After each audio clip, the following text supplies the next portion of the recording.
안녕하십니까? 오늘 여러분들하고 같이 나눌 주제는 커뮤니케이션과 선교 대상자의 이해입니다.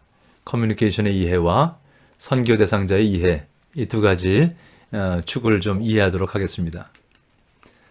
먼저 커뮤니케이션을 좀 이해해 보면 좋겠습니다.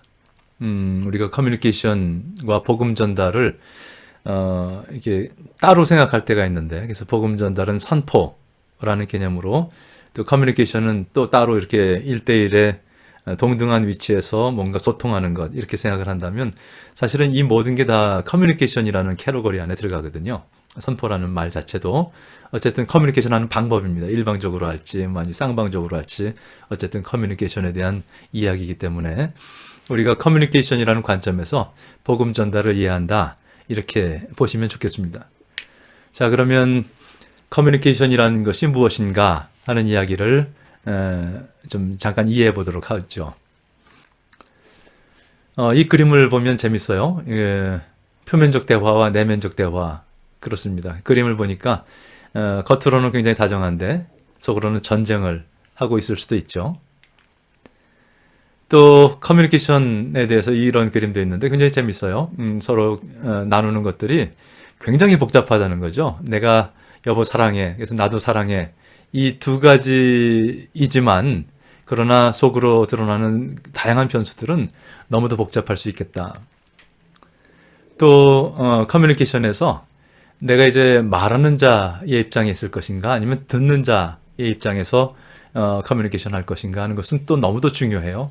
그래서 말할 것인가 하는 부분에 있어서는 내가 일방적으로 내 의사를 상대편에게 관철시키려고 하는 입장이라면, 들을 것인가 하는 것은 그 사람을 내가 품고 그리고 대화하자는 이야기가 되겠죠. 그래서 이 그림도 아주 재밌는데, 커뮤니케이션 애티튜드라는 표현 속에 말 잘하는 사람보다도 잘 듣는 사람이 되라. 상대 입장이 되어보려고 했다면 당신은 이미 유능한 커뮤니케이터다 하는 것을 좀 생각한다면, 그를 먼저 품고 그리고 이해하는 것이, 대화하는 것이 정말 좋은 커뮤니케이션 방법이다. 이것을 이해하면 좋겠습니다. 이 말이 쉽지 않은 것이요, 이런 거예요. 이슬람 사람하고 만났어요. 커뮤니케이션을 하는 거예요. 그러면 나는 내 복음을 전하려고 하는 입장이지, 말하는 사람의 입장이지, 그의 이야기를 들을 여유는 없어요. 근데 이렇게 말하면, 이렇게 세팅을 하면 커뮤니케이션의 바른 태도가 아니라는 거예요. 고민해 보시기 바랍니다. 또 다양한 상황의 커뮤니케이션 방법에 대해서도 이런 그림이 있어요. 굉장히 재밌죠? 그래서 페이스 투 페이스 커뮤니케이션 방법이 있고, 프린트로 문서, 책을 통해서 커뮤니케이션 하는 방법도 있고, 요즘 같은 경우에는 SNS에 글을 올리면서, 또는 일렉트로닉에서 전자적인 부분에 있어서 여러 가지 방법들이 가능하다 하는 얘기를 보여주고 있습니다. 이거 정말 중요해요. 페이스 투 페이스 커뮤니케이션에서 우리의 바디 랭귀지가 50%를 차지한대요. 실제로 설교하시는 목사님 입장에서 정말 기억하면 좋을 것이, 내가 설교를 열심히 원고를 쓰고 그 문맥이 정말 논리적으로 되고 어디에서 뭐 어떻게 들어가고 뭐 열심히 막 짜봤자 소용없어요. 월즈예요. 월즈는 10%. 바디 랭귀지가 50%예요. 그리고 톤 오브 보이스, 보이스 톤이 40%예요. 자, 그러면 어디에 신경을 써야 될까 하는 것에 대해서 좀 생각을 해보셔야 됩니다. 또 커뮤니케이션 하는 데 있어서 응답자 중심, 아까 마음에 품고라는 표현도 썼지만, 커뮤니케이션은 인격 대 인격의 만남입니다. 사람 대 사람의 문제죠. 그렇기 때문에 효과적인 커뮤니케이션은 본질상 수신자 중심적입니다. 상대편을 배려하고 상대편의 입장에 들어가서 그의 생각 안에서 이야기를 진행하는 것이 가장 효과적인 커뮤니케이션 방법입니다. 그렇다면 교회는 그렇게 하고 있냐는 거예요. 아까도 얼핏 얘기했지만 릭 워렌 목사가 셀백 교회 이야기에서 특강을 통해서 이런 표현을 쓰더라고요. 보니까 우리의 홈페이지는요, 다 I 중심이에요. I 중심. 그래서 우리 교회는 뭐 삼부 예배가 있습니다. 우리 교회는 이런 비전이 있고요. 우리 교회는 이런 조직이 있고요. 우리 교회는 이런 활동을 하고요. 막 써요. 홈페이지 다 그렇게 써 있어요. 물론 그 교회에 설교하러 가야 되는 저로서는 그건 좋은 정보입니다. 이 교회가 어떤 교회인지 알아야 이제 거기에 맞춰서 설교도 하고 특강도 하고 하니까. 근데 그 교회와는 무관한 사람에게는 그 교회가 뭘 하든지 어떤 비전이 있든지 무슨 교세가 어떻게 크든지 아무 관심이 없어요. 중요한 것은 이런 어프로치죠. 만약에 당신이 우리 교회와 함께 하신다면 당신 삶에 이런 기쁜 일이, 이런 행복이, 이런 문제 해결이 있을 겁니다. 하고 말한다면 그런 것을 원하는 사람은 등록을 하겠죠. 누구 중심이요? I 중심이 아니라 U 중심으로 설명을 하는 것이 중요하다. 자, 눈높이에 맞춘 커뮤니케이션입니다. 아빠가 아빠의 눈높이에서 아이와 이야기하려고 하면 커뮤니케이션이 안 되겠죠. 아이의 눈높이에서 슈퍼맨이 되어서 같이 움직여가면 아이들과 소통할 수 있다는 얘기입니다. 주님께서 그렇게 오셨어요. 하늘에 계시면서 하늘의 이야기를 아무리 가르쳐 주셔도 사람들이 이해하지 못했어요. 썩어질 우상으로 바꿔버렸다 그랬어요. 그래서 말씀이 육신이 되셨어요. 그리고 우리 안에 오셨어요. 성육신적 커뮤니케이션 방법. 이것은 I 중심이 아니라 하나님 중심이 아니라 U 중심, 사람 중심으로 내려오셨다는 거죠. 고민해 보시자고요. 우리가 교회 안에서 목사님, 장로님, 집사님 스타일로 우리가 세상 사람들에게 얘기하는 것과 우리가 세상으로 나가서 그들 곁에서 그들의 문제에 응답하며 아픈 사람은 고쳐주시고 외로운 사람은 친구 되어주시고 대답을 모르는 사람에게는 가르쳐주시고 이렇게 하는 것이 커뮤니케이션 방법의 바른 방법이 아닐까에 대해서 같이 생각해 보시자고요. 그 예수님의 방법을 저는 이렇게 표현해 봤습니다. 예수님의 섬김의 단계들. 첫 번째, 예수님은 그들과 같이 되시는 방법으로 섬기셨어요. 자, 하나님이 인간이 되시고 죄인이 되시고 그래서 죄인들 옆에 친구로 계셨어요. 그들과 관계 맺었다. 여러분, 이건 쉬운 얘기가 아니에요. 자, 죄인들이라고 여겨지는 세리들, 또 어떻게 보면 창녀라고 불려졌던 그런 사람들과 같이 먹었어요. 목사님이 술집에서 세상의 저 밑바닥 사람들하고 같이 먹고 있는 거예요. 그랬더니 장로님이, 바리새인이 저놈은 죄인의 친구고 먹기를 탐하는 자다. 이렇게 말했다는 거예요. 이거 굉장히 난감해지죠? 예수님은 그만큼 선을 넘으셨다는 거죠. 요즘에 선을 넘는 사람들이라는 프로그램도 있더만요. 선을 넘었어요. 선을 넘었어요. 그랬더니 그들 옆에서 그들의 필요가 보여요. 가나의 혼인잔치에 술이 떨어진 거예요. 물로 술을 만들어 주셨어요. 베드로 장모 집에 갔더니 아파 계셔요. 고쳐주셨어요. 보지 못하는 자 눈 보게 하시고 앉은 자 일어나게 하시고 문둥병자 고쳐주시고 배고픈 자 5,000명 먹이시고 그랬더니 아픔의 이야기를 해요. 삭개오가 저 외로워요. 정오에 물을 들어온 사마리아인 길을 알고 싶어요. 거기에 응답하시기 시작하죠. 그랬더니 영적인 문제까지 다다라요. 사마리아인도 당신이 메시아십니다. 마을로 들어가서 증거했어요. 삭개오도 내가 재산의 반을 팔아서 가난한 사람에게 나눠주고 네 것을 토색했으면 4배를 갖겠습니다.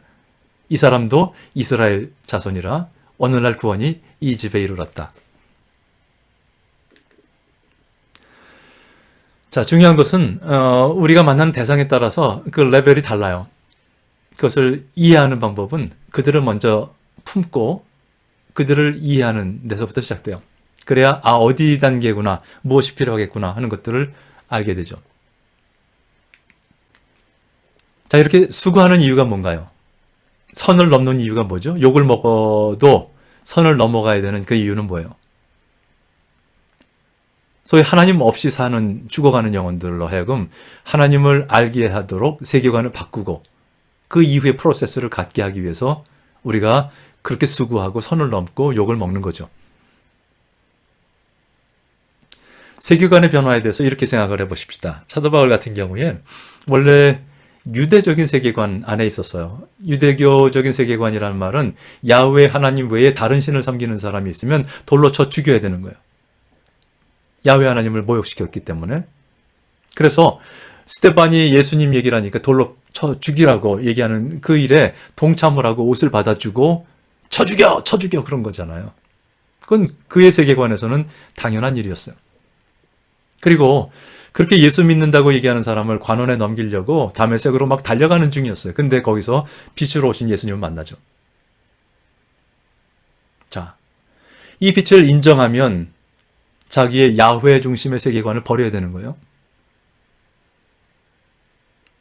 근데 이 빛을 부정하려고 해도 여기 앞에 있는 거죠. 부정할 수 없는 이 빛을 향해서 그가 붙들었어요. 그랬더니 자기의 모든 과거의 세계관이 바뀌죠.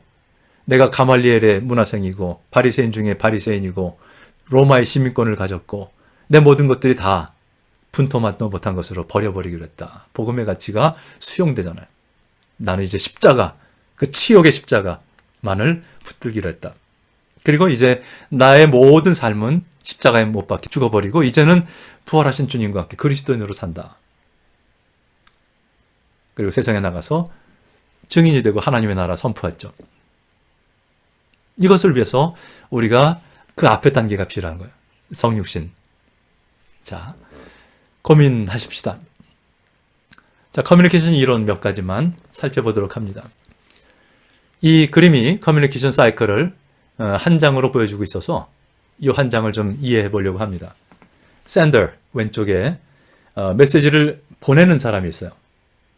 그 메시지를 보내는 사람은 인코딩을 해요. 소위 어떤 방법으로 코딩을 하죠. 여러 가지 방법.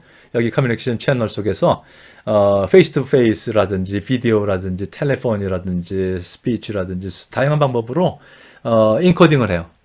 그래서 내가 가지고 있는 속 메시지를 전달을 하죠. 한국 사람에게는 한국말로 인코딩을 하고요. 영어를 쓰는 사람에게는 영어로 인코딩을 해요. 자, 말도 안 통하면 얼굴 표정으로 해요. 배고픈 표정, 불쌍한 표정, 사랑하는 표정, 이런 표정으로라도, 아니면 바디 랭귀지, 허그를 해서 꼭 끌어안고 가만히 있다든지 이런 방법으로라도 인코딩을 해요. 근데 이런 인코딩 과정 속에서 내 마음의 핵심 메시지는 많은 노이즈를 겪죠. 왜곡이 돼요. 잘못 전달된단 말이죠. 자, 그리고 어쨌든 전달이 됐어요. 그러면 리시버 차원에서, 그 수신자 차원에서는 그것을 디코딩을 해요.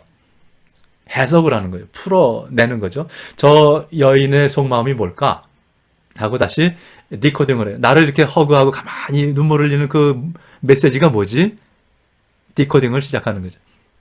그리고 나서 다시 내 마음을 담아서 인코딩을 해요. 나도 같이 끌어안아주는 거죠. 그럼 이게 피드백이 되죠. 여성은 그것을 저 사람이 나를 받아주었구나 하고 다시 디코딩을 해요. 해석을 한단 말이에요. 이해되시죠? 이 사이클을. 이런 과정 속에서 예를 들어 이런 거죠. 내가 너를 사랑해요 하고 여인이 남자에게 소위 한국말로 코딩을 해서 보냈어요. 표정까지 간절한 모습으로 보냈어요. 남성이 디코딩을 해서 쟤가 나를 사랑하네? 그럼 나도 사랑한다고 얘기해야지. 그리고 나도 너 사랑해 하고 얘기를 했어요. 그래서 이 여인은 정말 사랑하는 줄 알고 믿고 혼신을 다해서 남성을 섬겼어요. 근데 남자는 다른 여자도 사랑해. 그래서 화가 나가지고 왜 나를 사랑한다고 했는데 다른 여자 만나냐 하고 막 따졌어요. 그랬더니 나 너 사랑한다니까? 근데 내가 사랑한다는 용어, 당신이 썼던 그 단어는 나는 I like you. 그리고 다른 여자도 I like you. 할 수 있는 단어야. 같은 사랑이라는 단어를 썼지만 여기서도 문화 차이 속에서 노이즈들이 들어가요. 복잡한 거죠. 그래서 이 커뮤니케이션을 알다가도 모르는 수많은 어떤 변수들을 넣고 또 확인하고 또 확인하고 또 검증하고 또 오해도 되고 싸움도 되고 전쟁도 되고 죽임도 되고 하는 그런 얘기들이죠. 그게 이런 거예요. 아까 얘기했듯이 field of experience가 다른 거죠. 아까 여성이 사랑해 그랬을 때 자기 사랑은 지고지순한 사랑이었다면 남자의 field of experience, 경험의 영역에서 디코딩 했을 때 그 단어, 사랑이라는 단어는 그냥 누구든지 쓸 수 있는 그런 좋은 게 좋은 거지 않은 단어였단 말이죠. 수많은 노이즈들이, 소음들이, 왜곡들이 존재한다. 그래서 이 소음에 대해서 이야기한다면 참 이 그림 재밌죠? 마우스라고 얘기했어요. 왼쪽 사람의 마우스는 우리 컴퓨터에서 쓰는 그 마우스예요. 근데 오른쪽 사람의 마우스는 G예요. 예. 오해의 여지가 많은 것이 커뮤니케이션이다. 그렇다면 우리가 성경 말씀을 풀어서 전달을 해요. 얼마나 전달이 될까요? 내가 전하고자 하는 핵심 메시지가 소위 인도의 현지 부족어로 통역이 됐을 때 얼마나 정확하게 전달이 될까요? 성령께서 도와주지 않으시면 이거 불가능한 얘기입니다. 소위 4번 월드뷰 노이즈가 들어가면 이거는 해결을 할래 할 수 없어요. 아주 쉬운 얘기예요. 예수님에 대해서 막 전했어요. 인도 사람이 그래? 난 믿을게. 그래서 너무 좋은 거예요. 힌두교인이 기독교인이 된다니까 얼마나 좋아요. 그래서 십자가도 주고 성경도 주고 이거 갖다가 꼭 네 집 앞에 놓고 네 방 앞에 놓고 기도 하루에 3번씩 하라. 다 가르쳐줬어요. 그렇게. 그리고 내가 신방 가도 되겠더니 오라고 그래서 갔어요. 그랬더니 십자가도 있는데 그 외에 다른 신상들이 다 있는 거예요. 그래서 화가 나가지고 너 예수님 믿는다고 그랬지 않냐 그랬더니 그래 믿는다고 그랬지 않냐. 그러면 다른 신상 다 지워야지. 왜? 그죠? 인도 사람들은 3억이 넘는 신을 알아요. 그 많은 신들과 교제를 하면서 자기 삶을 영위하죠. 예수신 하나 더 플러스하는 거 why not? 어떻게 하실래요? 월드뷰 노이즈가 들어가면 이거는 진짜 걷잡을 수 없습니다. 우리가 복음 커뮤니케이션이라고 얘기했을 때 이런 거 하자는 거잖아요. 모든 사람들이 하나님과 화목되었다는 복음을 아는 사람들이 이 사실을 모르는 사람들에게 알리는 것입니다. 그렇죠? 내가 죄인이었다가 주님의 자녀가 된 이 기쁜 소식을 다른 사람에게 알리는 것이잖아요. 전도자는 하나님의 구원 활동에 참여하기 위해서 상황 속에서 하나님과의 커뮤니케이션을 먼저 하고 주님 어떻게 할까요? 누구에게 갈까요? 무슨 말씀 전할까요? 그리고 상황 속에서 인간 간의 커뮤니케이션을 합니다. 주님 주신 그 메시지를 세상 사람들에게 전하려고 하는데 문제는 아까 월드뷰 노이즈 하다 보니까 이건 길이 딱 막혀요. 그래서 우리가 복음 커뮤니케이션에 논의를 하는 이유는 이런 거죠. 그리스도인은 증인이기 때문에 어쨌든 내가 경험하고 체험하고 고백하는 것을 나가서 증언해야 돼요. 그걸 다른 표현으로 좋은 소식을 가진 자, 그것을 전하는 자, 그것을 가르치는 자, 그래서 전도자, 교사의 역할이 있기 때문에 그렇습니다. 그는 이미 설득을 당한 사람입니다. 주님에게 설득당한 사람이고 이제 다른 사람들을 설득하려고 하는 사람입니다. 그러므로 겸손하지만 단호하게 자신에게 부여된 사명을 받아들여서 효과적인 기독교 설득자가 되기 위해서 모든 노력을 기울여야 돼요. 그렇기 때문에 수많은 노이즈들을 넘어서 복음을 제대로 전달하기 위해서 최대한 공부하고 준비하고 다가가고 그들을 먼저 품고 커뮤니케이션을 해야 된다는 거죠. 커뮤니케이션 방법이 굉장히 다양하다고 그랬어요. 전하는 것, to inform, 전달하는 거죠. 지식을, 또 구원의 진리를 설득하는 것, to persuade, 이 길이 생명의 길이야, 제발 돌아와 주어. 초대하는 것, 이 생명의 잔치에 같이 올래? 여러 가지 방법이 있겠죠. 성경적 지상명령이 설교하다, 가르치다, 증거하다, 선포하다, 전도하다, 권면하다, 꾸짖다, 책망하다, 간구하다, 경고하다, 설득하다 라는 다양한 단어들과 연관되어 있고 이 모든 것들이 다 커뮤니케이션 어프로치 방법이다. 자, 이렇게 커뮤니케이션에 대한 기본적인 관점을 갖게 되면 이제 수신자가 중요하다는 것을 알게 됐어요. 선교 대상자가 중요하다는 거예요. 그러면 그를 제대로 이해하기 위해서 관심을 갖고 분석을 할 필요가 있게 되는 거죠. 자, 그래서 왜 분석하는가? 그들을 제대로 알기 위해서. 커뮤니케이션에 있어서 수신자의 해석과 반응이 너무도 중요한 역할을 하기 때문에 우리는 수신자를 이해해야 된다. 분석해야 된다. 자, 이 전도 대상자를 이해하기 위해서 우리가 이렇게 정리를 해봅니다. 그들은 문화적 존재입니다. 한 문화 안에서 그들은 문화화되었고요. 문화인이 되어서 그들의 세계관을 가지고 있어요. 그럼에도 불구하고 그 문화, 같은 문화 안에 있지만 개인적인 특성이 또 달라요. 자, 어떤 사람은 내향형이고 어떤 사람은 외향형이고 체질도 다르고 혈액형도 다르고 그 퍼스널 히스토리, 삶의 어떤 역사도 다르고 성령 체험, 경험, 강도도 다르고 지금의 상황도 다르고 그리고 결과적으로 한 사람 한 사람만의 고유한 세계관과 니즈, 필요가 존재한다는 거죠. 그렇기 때문에 문화적으로 통째로 놓고 이해하는 것도 중요하고요. 그 문화 안에 개인의 특성도 이해하는 것이 중요합니다. 자, 전도 대상자 분석을 이렇게 해보도록 하죠. 문화 분석입니다. 큰 단위의 문화가 있어요. 한국 사람, 또 정보화 사회에 노출된 사람, 또 글로벌 사회에 노출된 사람, 아니면 오지에 있는 사람, 뭐 이런 얘기들이 가능하겠죠. 지역 문화도 가능합니다. 전라도 문화, 경상도 문화, 가정 문화도 가능하죠. 한 개인이 속했던 그룹 단위들의 문화도 중요합니다. 여러분이 감신의 동문이 되는 순간 이제 앞으로 조금만 더 여기서 문화화되시면요, 총신 문화하고도 많이 다를 거예요. 고신하고도 더 다르죠. 그래서 이런 그 개인이 속했던 소그룹 단위조차도 그 사람에게 막대한 영향을 끼칩니다. 니즈 분석도 중요해요. 그들의 필요가 뭔지. 문화적인 니즈도 있고요. 개인적인 니즈도 있고요. 특별히 개인적인 니즈 안에서 매슬로의 욕구 단계설, 소위 생리적인 욕구가 해결되어야 안전의 욕구로 갈 수 있고요. 그 이후에 애정의 욕구로, 자기 존중의 욕구로, 자기 실현의 욕구로 확장되어 갑니다. 승화되어 가죠.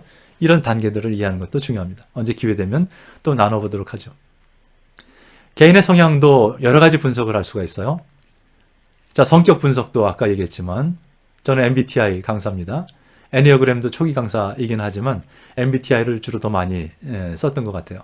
퍼스널 히스토리 너무도 중요합니다. 개인적으로 체험한 사람과 안 한 사람, 소위 사업에서 망해본 사람과 망해보지 않은 사람은 전혀 다른 얘기예요. 지금의 상태, 변화 과정일 때가 가장 열려있을 때다. 만약에 이사했을 때, 그러면 제일 먼저 그 지역의 어떤 상황을 이해하려고 하고요. 내 자신이 열려요. 특별히 농촌에서 도시로 이동하면요, 도시의 그 다양한 것에 대해서 받아들이려고 하는 그 열망이 대단합니다. 지금의 상태가 어떤 상태인지, 특히 영적 상태를 분석하는 것이 너무도 중요합니다. 그들의 영적 상태가 복음을 받아들일 만한지, 받아들이려고 하더라도 어떤 것에 접촉하면 그들이 받아들일 수 있는지, 이런 것들. 그리고 여기에 익숙한 것이 이제 seeker들을 향한 분석들, 밀러크릭이나 세르백 교회들이 유명하죠. 그 전도 대상자의 반응 양식을 이해하는 것도 굉장히 중요합니다. 자, 전도 대상자들의 반응에 영향을 미치는 단위들이 뭐가 있을까요? 그들의 필요? 그 필요에 응답해 준다 그러면 이렇게 관계를 맺을 가능성이 훨씬 많죠.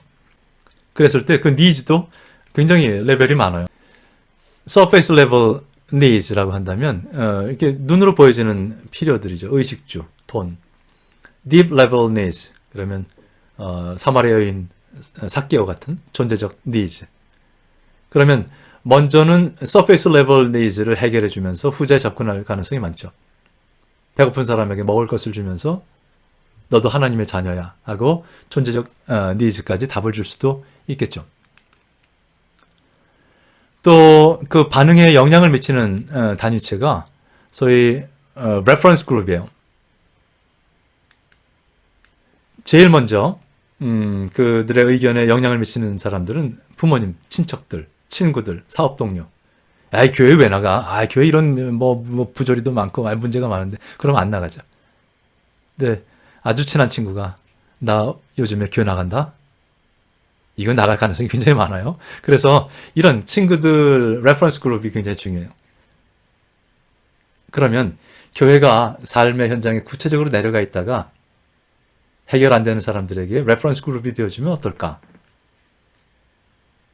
그러니까 이 교회 담을 넘어서 있어야 레퍼런스 그룹 역할을 할 수 있다는 이야기예요. 또 사람들의 반응에 영향을 미치는 단위체들로 커밋먼트를 어디다가 두고 있느냐 하는 질문을 할 필요가 있어요. 자신을 믿는 사람이 있어요. 자신에 대한 커밋먼트가 분명한 사람. 그 사람은 자신이 결정하죠. 가정에 대한 커밋먼트가 분명한 사람은 가정의 문제가 해결된다면 거기에 따라서 전적인 결정을 해요. 직장에 커밋먼트가 있는 사람은 직장 문제 해결이 된다면 거기에 올인하죠. 친구, 취미, 절대자 여러 가지 단위의 커밋먼트가 있죠. 일상적 커밋먼트에서 궁극적 커밋먼트로 옮기라는 초대를 하는 것이 필요하죠. 너가 일상적으로 네 가정이 소중한데 이 가정을 궁극적으로 책임져 주시고 인도해 주시는 분은 하나님이셔 하고 궁극적 커밋먼트로 옮기면 하나님께서 우리 가정을 지켜주신다는데 내가 교회 나올 수 있는 확률이 높아지죠. 자, 이 수신자는요. 먼저 여러분이 던지는 그 메시지를 해석해요. 아까 해석이라는 얘기는 수없이 많은 변수들이 존재한다 하는 얘기를 했어요. 그리고 메시지의 의미들을 구성하죠. 저분이 말하는 저 구원과 내가 생각하는 내 문제의 해결과는 어떻게 연결되지? 의미들을 연결하면서 구성해요. 그리고 대화의 공간으로 허용할지, 소위 당신을 내가 앞으로 계속 만나서 대화를 할지 아니면 됐습니다, 저 안 믿습니다, 거절할지를 결정하죠. 그리고 한 번 봤더라도 그걸로 다 끝나는 것이 아니라 끊임없이 진행 과정을 평가해요. 가정의 문제 해결된다고 그래서 나가봤는데 가정에 또 어려움이 생겨요. 그럼 이건 뭐지? 내가 헛것 믿었나? 실수했나? 이러면서 계속 끊임없이 진행 과정을 평가하죠. 어쨌든 그는 그 모든 과정 속에서 내 세계관의 균형을 유지하기를 원해요. 내가 소중하게 여기는 가정, 직장, 그리고 하나님. 그 균형 안에서 전체를 잘 관리하기를 원하죠. 이런 과정 속에서 피드백을 하고 또는 상대방의 주장을 받아들이든 거부하든 하게 되죠. 그래서 이 수신자를 살아있는 존재로 인정하는 것, 그리고 그렇게 이해하고 관계를 맺는 것, 이것이 너무도 중요합니다. 자, 이 리시프터가 결정하는 방법도 이렇게 정리를 할 수 있어요.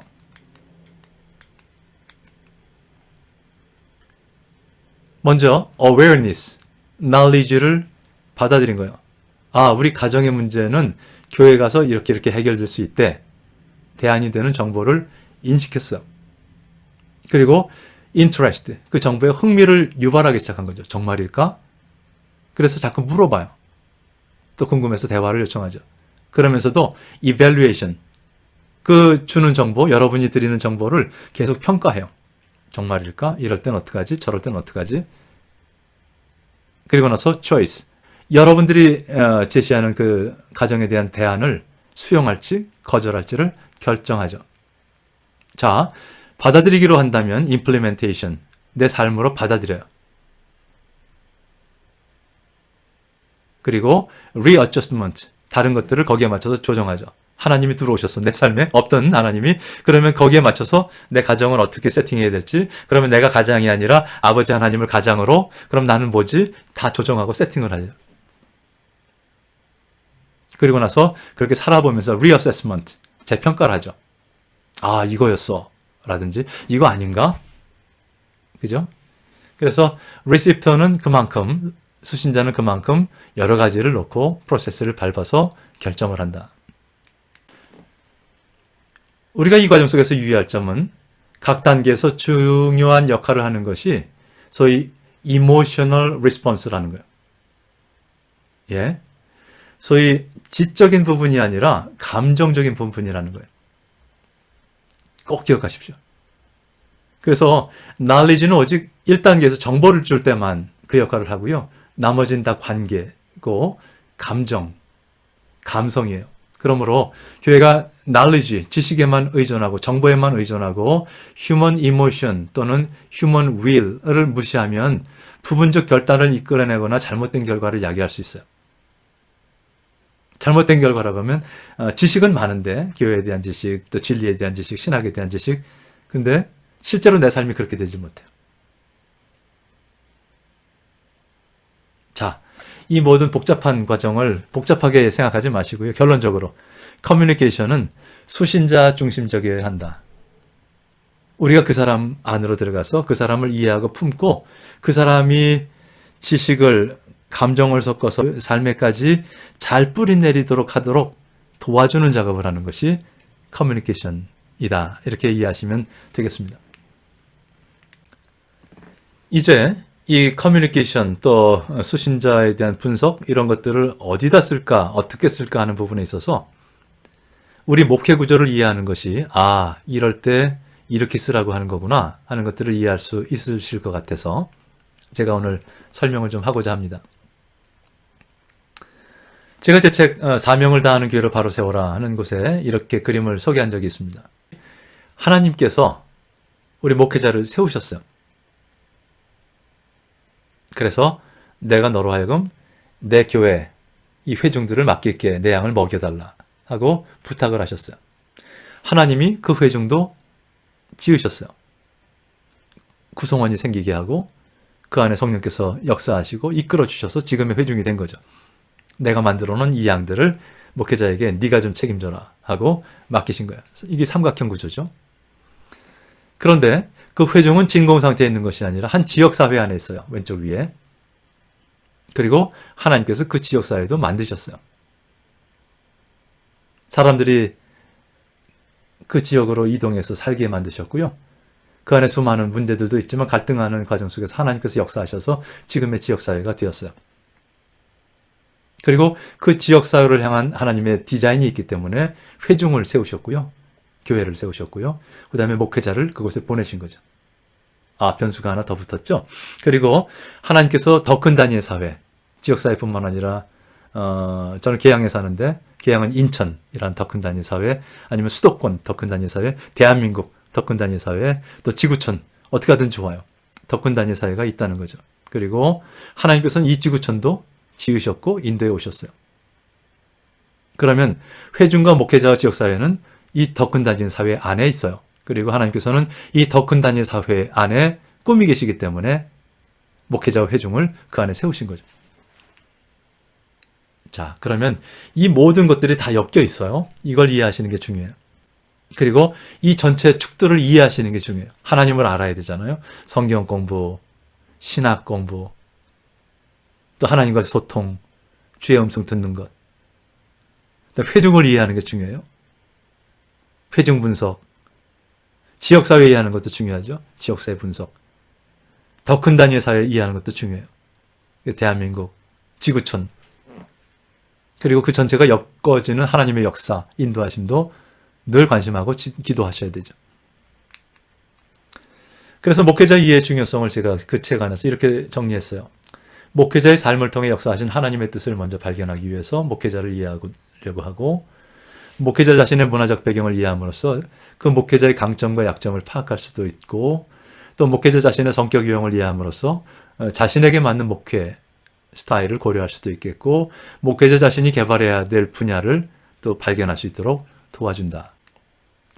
그래서 이렇게 제가 그림을 그리고 이 포인트들을 다 좀 이해하도록 글을 써봤습니다. 또한 이 목회자가 관계하는 회중을 이해하는 것도 중요하죠. 살아있는 공동체로서의 회중과 제대로 반응하기 위해서는 그 회중을 이해하는 것이 중요해요. 다양한 구성원들로 구성되어 있는 회중들을 이해하고 목회를 개발하기 위해서는 그 회중을 제대로 이해하는 것이 중요하죠. 회중 구성원들의 필요에 응답하기 위해서도 그 회중을 이해해야 돼요.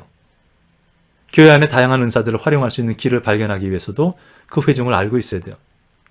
함께 하나님 나라가 되어가기 위한 공동의 비전을 발견하기 위해서도 그 회중을 알고 있어야 돼요. 그래서 회중 분석을 위한 이런 초점들을 제가 쭉 제 책 안에 설명했습니다.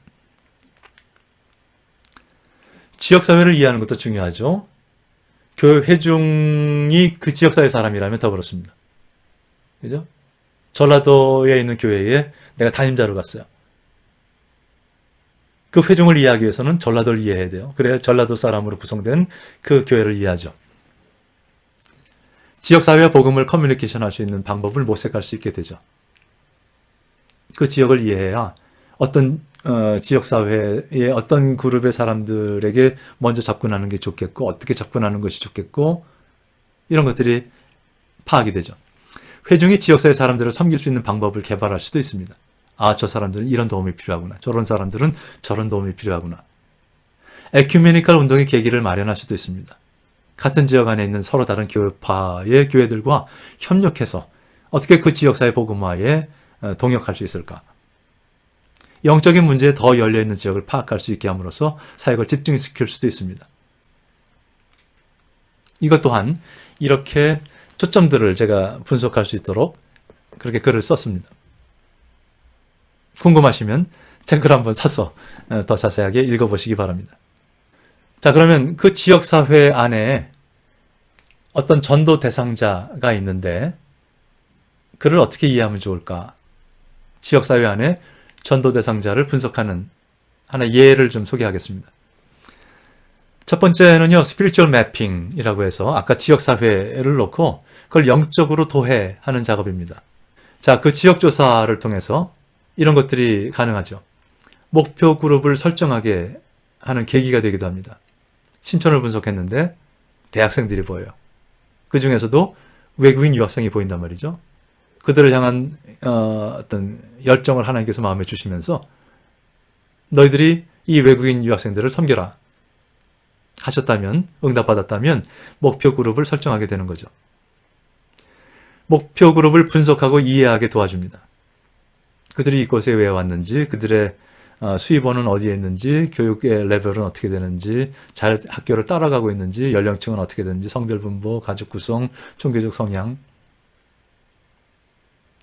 특별히 인구의 이동 경향과 지역 변화, 발전 지역들을 탐사하는 데 도움을 주죠. 어떤 쪽에 재개발이 들어왔는데 거기가 완성되면 어떤 류의 사람들이 들어올까? 이런 것들이죠. 네 번째, 교회가 개발할 전략을 결정하는 데 도움을 주죠. 총체적으로 정리해서 우리가 이렇게 가자 하고 전략을 세우는데 도움을 줍니다. 두 번째 방법은 그 지역사회의 대표적인 인물을 한번 그려보는 거죠. 가상의 인물이지만 모델 피겨 파인딩 작업입니다. 윌로크릭 교회 같은 경우에 보면 그 윌로크릭 지역을 분석하고 교회 나가지 않는 사람의 대표적인 어떤 특성들을 이렇게 조사를 했어요. 그리고는 가상의 이름을 붙여봤죠. Unchurched Harry, Mary. 교회 나가지 않는 해리와 메리라고 이름을 붙였어요. 그들의 특징을 이렇게 정리했습니다. 그렇다면 이런 특징이 있는 그들을 향해서 교회는 어떤 목회를 준비할까? 이렇게 질문했죠. 그리고 거기에 맞춰서 목회를 만들고 찬양곡을 만들고 했더니 교회가 급성장했습니다. 수많은 사람들이 이 교회를 찾아왔고 거기서 만족하고 주님을 만났습니다. 세르벡 교회 같은 경우에도 세르벡 밸리 지역에 교회 나가지 않는 사람들을 조사한 후에 거기에다가 가상의 이름을 붙였습니다. 세르벡 샘. 세르벡 지역사회 안에 샘이라는 이름을 붙였죠.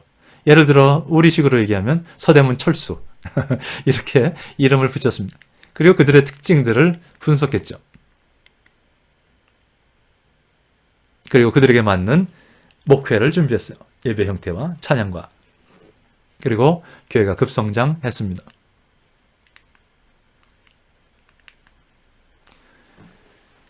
자, 오늘은 이 커뮤니케이션의 이해와 또 수신자들을 이해하는 그 어떤 관점과 이것을 목회적 관점에서 왜 이런 분석과 연구 조사가 필요한지에 대한 이야기를 했습니다.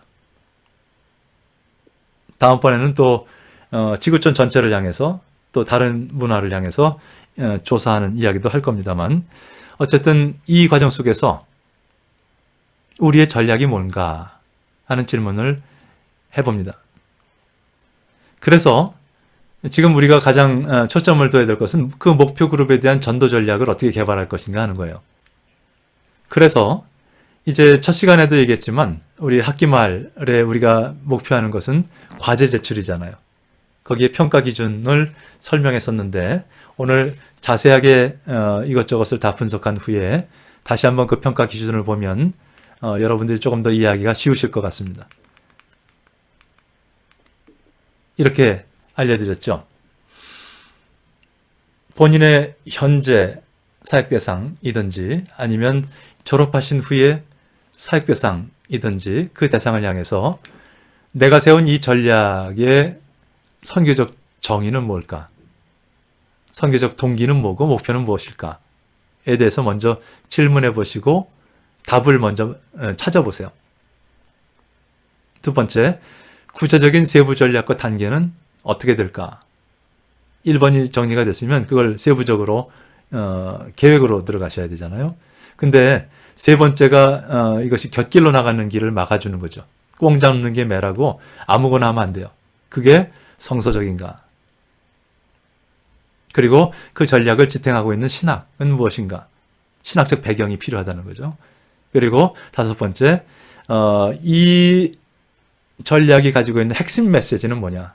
그리고 무엇을 이루고자 하느냐? 비전은 뭐냐? 여섯 번째, 그 전략은 수신자 중심적 접근을 하고 있는가? 이번 주에 내내 질문한 거잖아요. 수신자 중심적. 그리고 이 전략을 우리 교회에 어떻게 수용하겠는가? 계획서만 내고 끝나는 것이 아니라 구체적으로 어떻게 우리 교회에 적용할까 하는 것까지 염두에 두고 계획서를 세워보시기 바랍니다. 자, 굉장히 복잡한 변수들, 주제들을 한꺼번에 쏟아놓으니까 굉장히 부담이 많이 되실 텐데 첫 번째로 이해가 안 되면 또 들으시고 또 이해가 안 되면 또 들어보세요. 자꾸 들을수록 앞뒤가 이렇게 연결되는구나. 저 주제는 이런 맥락이구나 하는 것들이 더 이해가 돼요. 그래서 처음 한 번 듣고 나서 에이 복잡해 그러고 포기하지 마시고요. 여러분은 리더이시고 이 전체를 끌고 나가셔야 될 어떤 분이시기 때문에 조금 더 수고하시고 조금 더 생각하시고 조금 더 많은 변수들을 집어넣으셔서 여러분의 전략을 잘 세우시고 이로 말미암아 교회가 선교 사명을 잘 감당할 수 있도록 이끌어 주시기를 바랍니다. God bless you. 여러분의 수고에 주님께서 축복해 주시기를 기도하겠습니다.